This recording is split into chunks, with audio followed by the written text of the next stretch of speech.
Kisah percintaan Ken Arok dengan Ken Dedes begitu menggelegar. Bahkan penulis ternama Indonesia, Pramudia Anantatur, mengabadikan kisah cinta tersebut dalam sebuah novel berjudul Arok Dedes. Percintaan yang diwarnai dengan pertumpahan darah hingga 7 turunan tersebut menjadi cikal bakal lahirnya Kerajaan Singasari, yang kemudian menjelma menjadi kerajaan besar di Nusantara.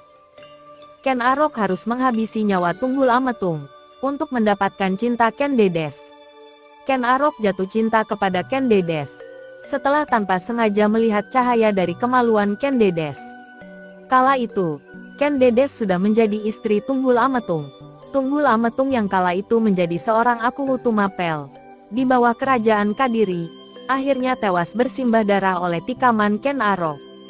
Tak main-main, Ken Arok menggunakan keris Empu Gandring untuk menghabisi nyawa suami Ken Dedes. Terbunuhnya Tunggul Ametung membuat Ken Arok dapat mempersunting Ken Dedes dan menguasai wilayah Tumapel. Ken Arok lalu menaklukkan kerajaan Kadiri dan menjelma menjadi raja kerajaan Singasari yang didirikannya. Setelah resmi naik tahta sebagai penguasa kerajaan Singasari, Ken Arok yang memiliki gelar Sri Raja Sabatara Sang Amurwabumi tersebut menjadikan Ken Dedes sebagai permaisurinya. Tetapi siapa sangka, cinta pertama Ken Arok justru bukan Ken Dedes. Cinta pertama pendiri kerajaan Singasari ini justru jatuh pada seorang gadis yang merupakan saudara angkatnya, yakni Ken Umang. Ken Umang merupakan putri dari Bango Samparan. Kisah pertemuan Ken Arok dengan Bango Samparan dan Ken Umang berawal dari kisah kelahiran Ken Arok yang tadi kehendaki, karena diduga merupakan hasil hubungan gelap. Dikisahkan dalam buku Menuju Puncak Kemegahan Sejarah Kerajaan Majapahit, karya Slamet Muljana, Ken Arok merupakan hasil hubungan gelap antara Ken Endok dengan laki-laki lain, yang berujung hingga perceraian Ken Endok dengan suaminya, Gajah Para. Gajah Para memutuskan untuk menceraikan istrinya, dan kembali pulang ke Dusun Campara. Sedangkan Ken Endok kembali pulang ke Dusun Pangkur. 5 hari usai berpisah dengan istrinya, Gajah Para dikabarkan meninggal dunia. Sementara, Ken Endok yang malu bahwa karena telah hamil usai berhubungan gelap dengan laki-laki bukan suaminya, berniat membuang bayinya. Niat itu diwujudkan setelah bayi mungil darah dagingnya sendiri terlahir ke dunia. Ken Endok membuang bayinya di pemakaman. Pada malam harinya, bayi mungil tersebut ditemukan seorang pencuri bernama Lembong. Pencuri itu diceritakan melihat cahaya terang di pemakaman, yang ternyata seorang bayi laki-laki sedang menangis.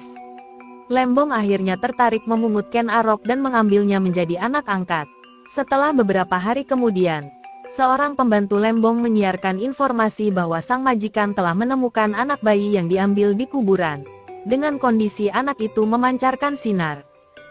Informasi yang berkembang dari mulut ke mulut itu sampailah ke telinga Ken Endok. Lalu Ken Endok mendatangi Lembong dan bercerita bahwa bayi yang ditemukannya adalah anaknya bernama Ken Arok, yang merupakan keturunan Batara Brahma. Ken Endok tetap mengizinkan Ken Arok hidup bersama Lembong semasa kecilnya. Saat diasuh Lembong, Ken Arok kecil juga suka berjudi hingga menghabiskan harta kekayaan orang tua pungutnya. Lembong yang jatuh miskin akhirnya mengusir Ken Arok. Kemudian Ken Arok diasuh oleh seorang penjudi asal desa Karuman, yang kini diduga sebagai wilayah Garum, Kabupaten Blitar, bernama Bango Samparan. Bango Samparan senang dengan Ken Arok, karena dianggap sebagai pembawa keberuntungan.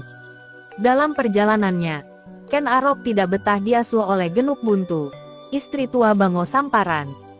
Ken Arok akhirnya berkelana dan berkawan dengan Tita yang merupakan anak seorang kepala desa Siganggeng, yang kini diduga sebagai wilayah Senggreng, Kecamatan Sumber Pucung, Kabupaten Malang. Keduanya menjelma sebagai pasangan perampok yang ditakuti di seluruh kawasan kerajaan Kadiri.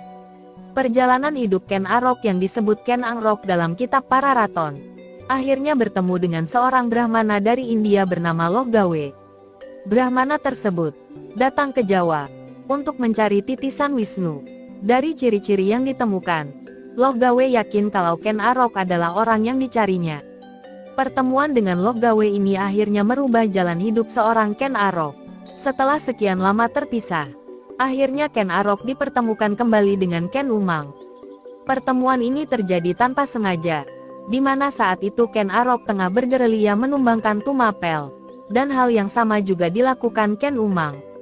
Keduanya akhirnya bersatu berjuang menumbangkan Tumapel, yang dipimpin Tunggul Ametung. Kekejaman para tentara Tumapel membuat Ken Umang memberontak dan melakukan perlawanan. Setelah bertemu kembali dengan Ken Arok, Ken Umang semakin memperkuat barisan pasukan wanita untuk membantu Ken Arok. Keduanya akhirnya menikah, berdasarkan prasasti Mula Malurung tahun 1255. Keduanya dianugerahi 4 orang anak, yakni Toh Jaya, Panji Sudatu, Tuan Uregola, dan Dewi Rambi.